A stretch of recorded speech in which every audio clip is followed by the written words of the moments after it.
Welcome back to Find the Juice and our MLB weekly recap. This week, we are going into a deep dive of the random Rafael Devers to San Francisco Giants trade that occurred last Sunday.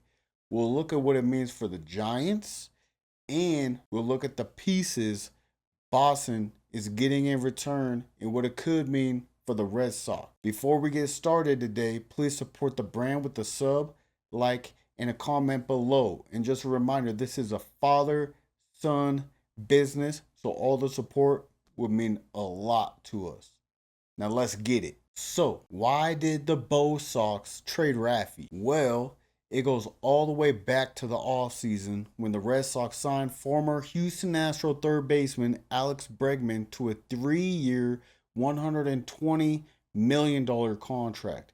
It was Devers' understanding that he would remain at third base while Bregman would move to second base. But the Red Sox also called up prospect Christian Campbell to play second base, which made them keep Bregman over at third base, which irritated Rafael Devers because he got moved to DH. Boston first baseman Tristan Casas then ruptured his patellar tendon, forcing him to miss the rest of the season. The organization then approached Devers about playing first base, where Devers responded saying he is unwilling to switch positions and that the team should do their jobs and acquire another first baseman. So what are the Red Sox exactly losing by trading Rafael Devers? Devers ranks 16th in all of baseball over the past 3 seasons in WRC plus among players with a minimum of 1,800 plate appearances. He's 11th in WOBA, 15th in home runs, and 8th in doubles among those same players. The Red Sox essentially traded a top 20 hitter in all of baseball. I don't want to hear about his defensive liabilities, as Juan Soto, who everyone knows also has major defensive liabilities, just got paid over $700 million by the Mets for just his hitting alone.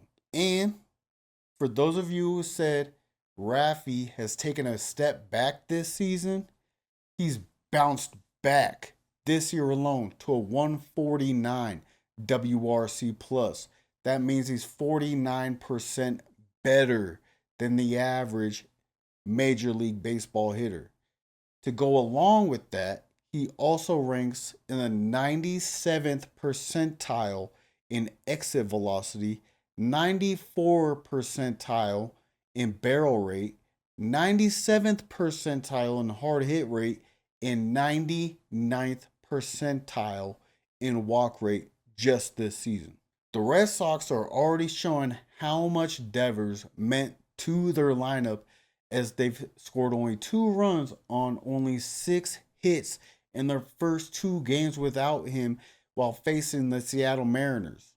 To go along with the poor offensive showings, they've also only recorded two extra base hits. And these stats are not counting the series finale, which is happening right now as we're recording.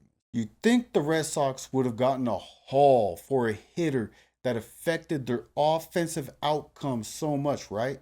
Well, I'll let you guys be the judge of that. Now, we know the Giants got Rafael Devers, but what did the Red Sox get from the Giants? The Red Sox received Kyle Harrison, Jordan Hicks to go along with prospects outfielder James Tibbs and right-handed pitcher Jose Bello. First, let's start by breaking down the major league level pitching they received. We'll break down Jordan Hicks first. Jordan Hicks is sitting at a 6.47 ERA right now. A lot of people will tell you it's terrible, but how much of that ERA is due to bad defense or bad luck?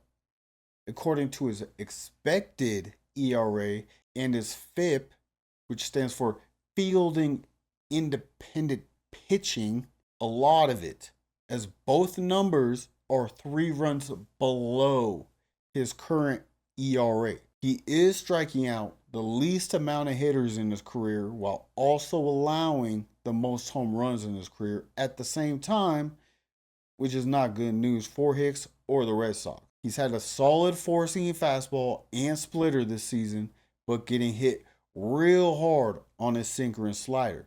Hicks returning to the bullpen should help, as he can limit his pitch arsenal to rely less on the sinker and the slider. The bad thing about having Hicks in the bullpen, though, he has been terrible in high leverage situations. For instance, save opportunities or coming into the game with runners in scoring position.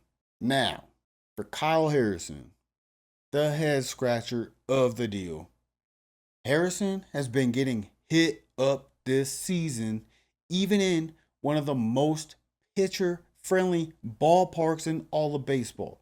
Almost half of the hits Harrison has given up this season are classified as hard hits, which means the exit velocity of the ball leaving the bat was at least 95 miles per hour. Harrison has yet to have a season in his 3-year career with an ERA below 4, and this time his expected ERA and FIP both agree with his actual ERA. Kyle Harrison's pitch types are also pretty limited, while he only throws a 4-seam fastball, a curveball, and a changeup. Is he good at throwing any of them though? Well, he's been pretty good with his fastball and his changeup, which he throws about 70% of the time.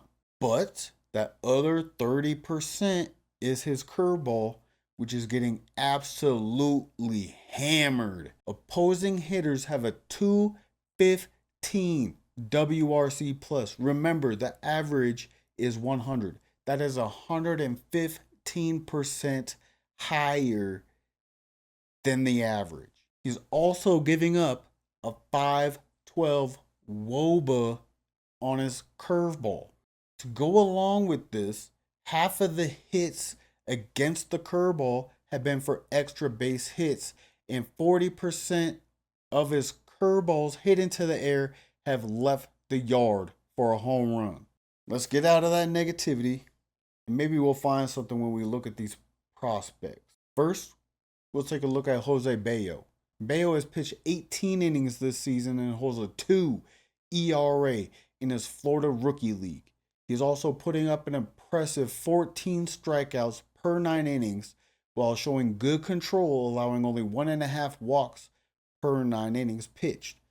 Bello is projected to have about an average fastball and changeup, but an absolutely nasty slider. Too bad we probably won't see this kid in the major leagues until 2029. He forces a lot of balls to the opposite field, which tells me he does a good job mixing up his pitches to force hitters to be late on his fastball, as well as his ability to locate well on both corners. He also forces a ton of ground balls. 52.8% of balls put in play on Bello alone this season are ground balls. Both these things factor into allowing minimal amounts of runs, as it's hard to hit home runs to opposite field, and guess what? It's even harder to hit home runs when you hit the ball on the ground. And finally, let's take a look at the prospects some people are saying made this trade worth it for the Red Sox, and I'll let you know what I think. James Tibbs was hitting .246 with 12 home runs in 57 games for the Giants' A-level team in the minors. He's played 1 game for the Red Sox AA team so far this season after the trade, where he struck out 3 times in 4 at-bats. Tibbs projects to have an average to slightly below average bat, but with good power. He's also projected to be slightly below average in the field. Tibbs is solely looking for big bombs, as nearly half of the balls put in play have been to the pull side. Tibbs also hits a home run on 25% of his fly balls put in play. But here is where I have a problem. Just like I had with Nick Kurtz, Tibbs' ground ball rate is insane. This man hits 51% of his balls on the ground. This could simply be due to his unwillingness to hit the ball to the opposite field. He could be rolling over on pitches on the lower outside corner due to trying to pull the ball all of the time, which will result in a ground ball. So, am I a believer in Tibbs? If he can learn how to hit where he is pitched and stop trying to pull the ball no matter what, then sure. Do I believe in him making this deal of any kind of value to Boston in comparison to what they lost? Hell no. Tibbs has played DH in the minor the last 2 seasons due to his defensive shortcomings. He's a power hitter with the problem of hitting the ball on the ground. If you're always hitting the ball on the ground, then can you really be labeled a power hitter? I think comparing him to Nick Kurtz is pretty fair. And just like we told you guys when Kurtz came up, he needs to address those issues before he comes up, or else he'll struggle like Kurtz has done until recently. And that's it for this week, MLB Weekly Breakdown. I hope you guys feel more educated on this Rafael Devers trade, and it helps you understand why some people are confused and even angry at this deal. Let me know in the comments below what you would ask for from the San Francisco Giants for Devers to spice this deal up a little bit more. So until next time, baseball fans, peace.